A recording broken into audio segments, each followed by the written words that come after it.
Are you a coach or a parent that doesn't know how to get started in a batting cage? Well, here are 15 ideas to get started with your kid.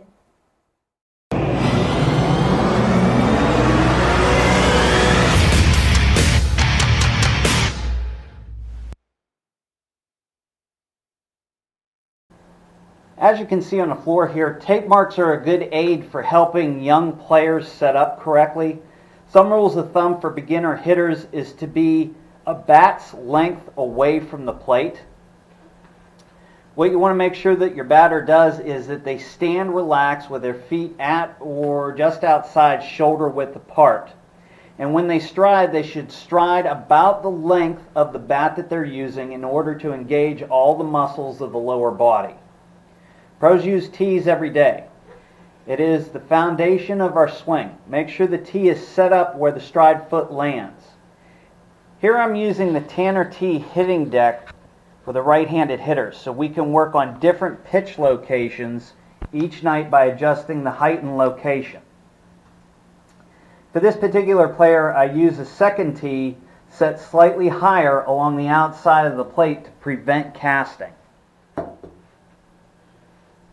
Our goal with each swing is to hit the back of the cage.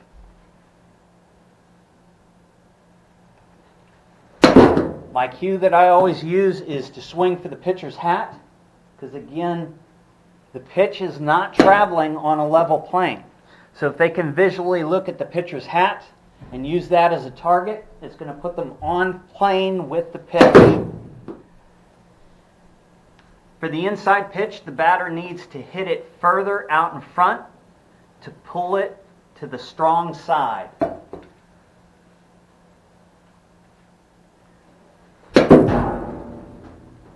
For the outside pitch, the batter needs to let the ball travel a little bit deeper to the plate and work with the pitch to the right side of the field. Now each night we can mix this up. We can raise and lower the tee to work on different pitches anywhere in the zone. Whether we work at center, whether we work it on the inside pitch, lower or higher, but we can always mix this up and keep things fresh.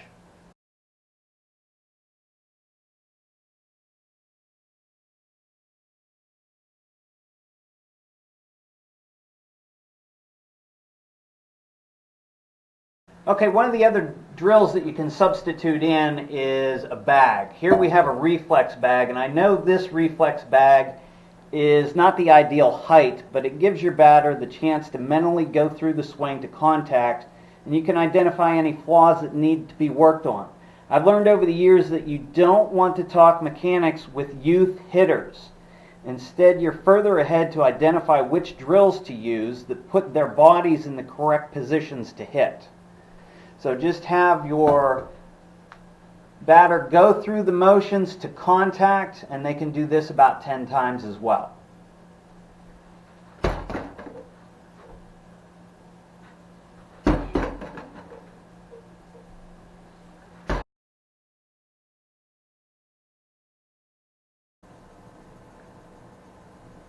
The wall drill is a great drill if your batter has a habit of casting his hands during the swing, which means that he swings with straight arms. This drill forces the batter to keep the arms bent at contact with the elbow in the slot. And in hitting terms, what that means is his back elbow is tight against the body as his shoulders rotate. Keep the tee set up a little higher in the front so the batter swings on plane with the pitch. I always instruct my batters to swing for the pitcher's hat. The reason is that the hat is a visual target they can see that puts them on time and on plane with the pitch. It's within a few inches of where the ball is actually released from. What you have to remember is that the pitcher is standing on a mound, so the pitch is clearly not traveling on a level plane. We want to match that plane with our swing. As we know, the odds of being perfect are rare, so this still allows the batter a chance to hit a line drive that is in fair territory when his timing is not perfect. The batter is going to stand straight up with the bat touching the wall, and his belly button. Watch the batter's feet because new players will want to cheat backwards to avoid the wall. And then have him take about 10 swings. Remember, his goal is to step towards the pitcher, not away from the wall. So he should stay parallel with the wall.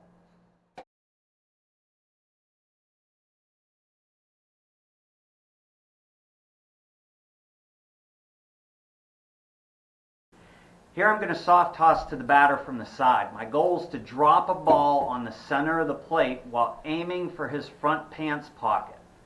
I can then work around the zone to inside pitches out in front and outside pitches further back the plate. Again, our goal is to hit line drives to the back of the cage.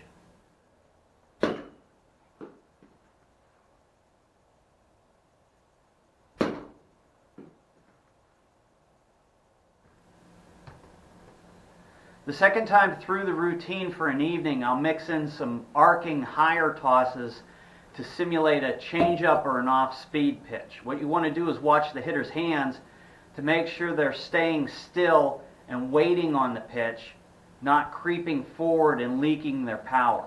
So I'll arc a ball real high and force that batter to wait. I can also fake them with the toss and then bounce the ball, forcing them to stay loaded and wait on the pitch. So instead of arcing the pitch way up, I'll fake the arc up, but then I'll bounce the ball on the ground and force the batter to wait.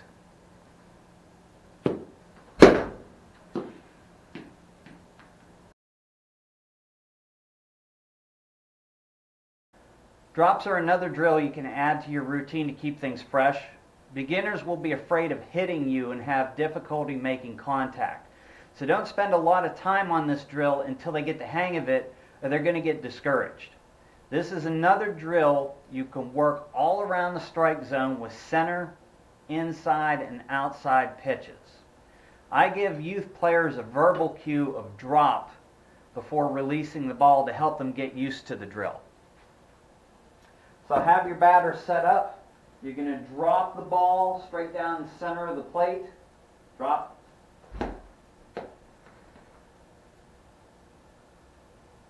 Drop. Drop.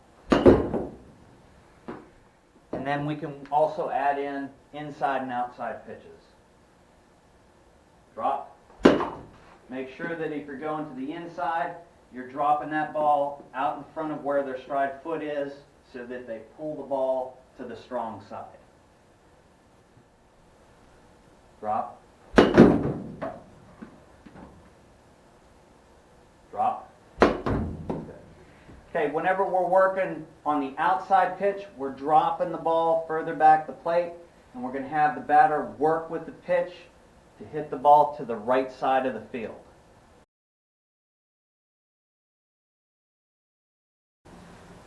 Okay, whenever I did my youth winter training program at our local war memorial, I had to get creative to make some fun drills to keep the kids interested for the couple of months of the winter before the baseball season actually began. So one of the things that I did was I took the old hammer drill and it became Thor's hammer. And we got one of the foam Thor's hammers from Walmart.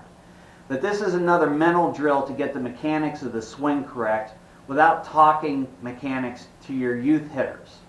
I began this drill originally with a JV team at the high school level, which I assumed was to break up the monotony, but that the kids would probably make fun of. What actually happened is that the players panicked during warm-ups of our very first game of the season because I didn't have the hammer with me for them to mentally warm up. Okay, so again, this is a slow motion drill. The batter strides against the outside dugout wall, a fence, or a light pole. And as they contact the wall, the hammer must be flush with the wall so they don't bend the imaginary nail.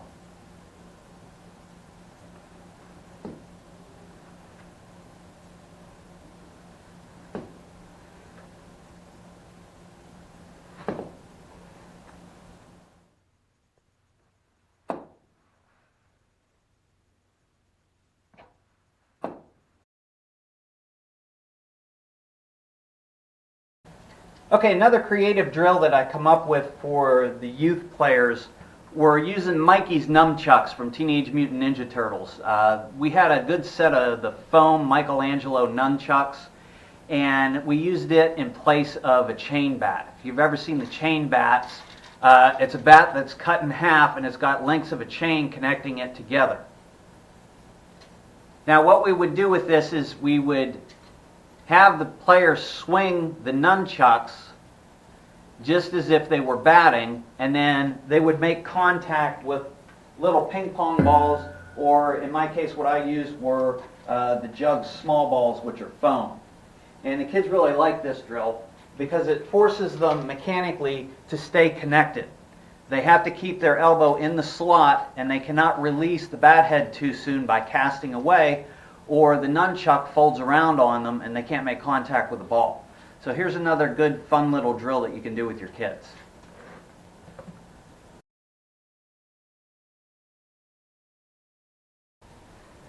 Okay, one other fun drill that we did for youth was the Hulk hands drill.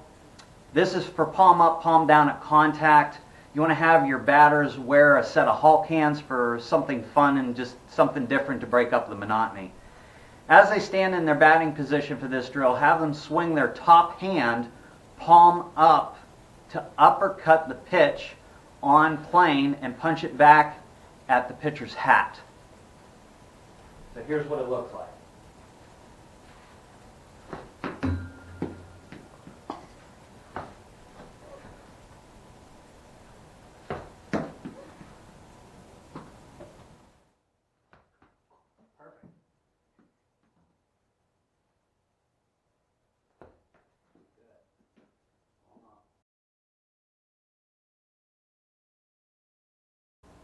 Just for a change of pace, you can throw in a rope bat that you make out of a piece of rope, the correct length.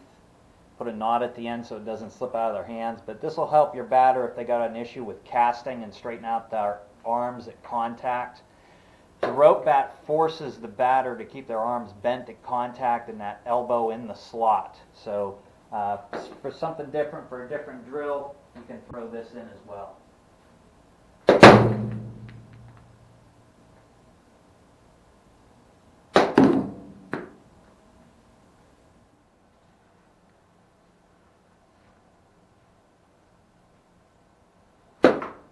Nice.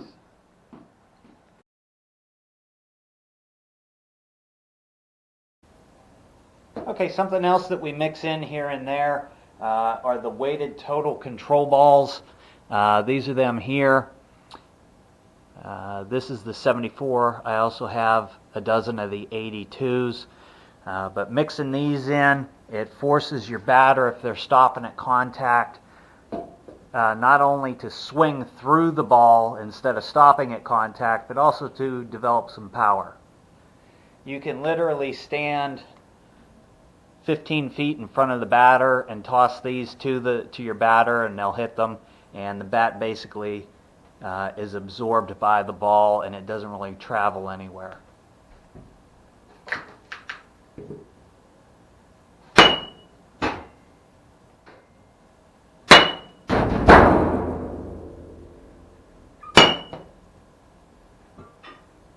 And on a side note, you want to make sure if you're using these weighted balls, you're not using any of those two-piece composite bats, because it'll cause the glue to separate. You want a one-piece bat or a wood bat.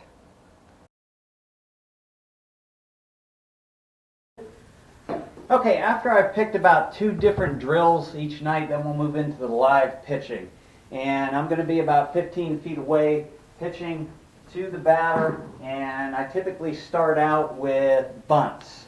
So what you want to stress to your batter during bunts is that they have a very loose grip on the bat, just fingertips of their top hand. They want to be stretching forward towards the pitcher so that they can see the ball contact the bat with both eyes. And their goal here is to catch the ball, not hit the ball.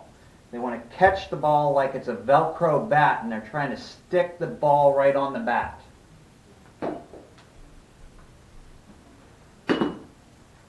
Good. Nice and soft bunts. That away. Good. I'll do 3 or 4 of them. You want to make sure that the bat head stays above the batter's hands. If the bat head dips below the batter's hands, they're going to pop the ball up, which is what we don't want.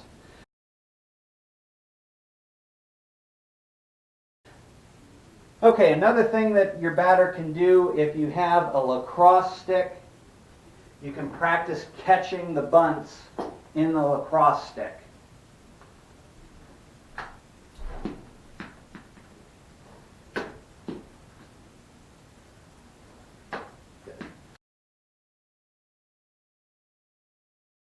We'll move into live pitching.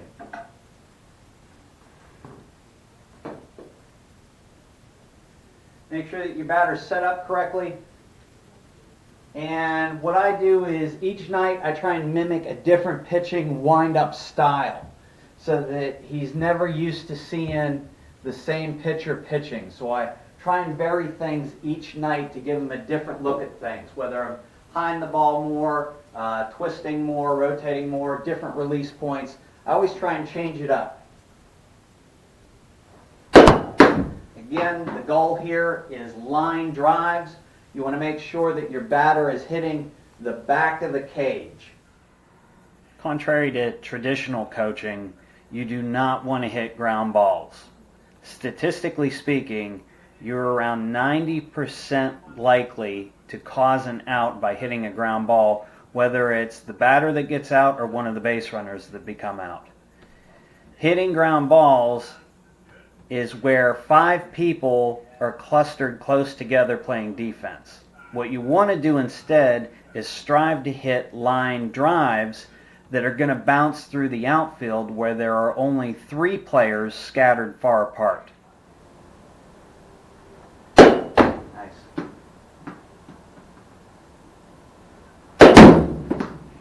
Okay, again, you're only giving your batter about 10 swings. You want to work it all around the zone. But the key here is don't rush. Try and let your batter set up. Don't just keep chucking balls in at him. Then after we go through this, we'll start again for a second round. I'll pick out 2 drills, have them go through the 2 drills, and then I'll have them go into live pitching.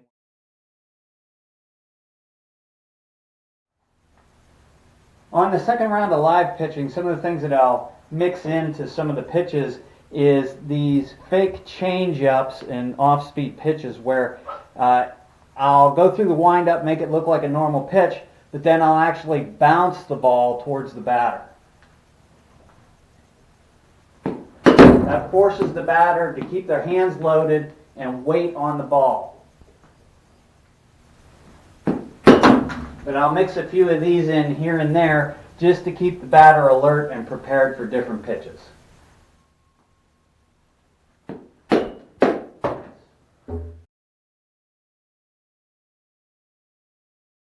Okay, something else you can do if you have more than one child is you can play last man standing. And last man standing is they get one pitch, you try and create some chaos, and they got to move quickly. One kid will come in, take a swing. If he makes contact with the pitch, whether it's foul, whether it's fair, he's still alive.